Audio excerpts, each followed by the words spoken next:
Welcome to the Slop Farm. Enjoy the video.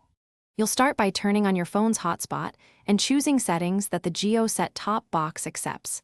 Set a clear SSID and a password using WPA2. 4 GHz is preferred because many set-top boxes lack 5 GHz support. Make sure mobile data is enabled and you have sufficient data allowance. Once done, keep the phone plugged in and screen awake so the hotspot doesn't sleep during pairing. This prevents interruption during the next steps. You now navigate the set-top box menu to network or Wi-Fi and initiate a scan. This finds your phone's hotspot SSID. Select that SSID and enter the password carefully, matching case and characters. Incorrect passwords are the most common failure.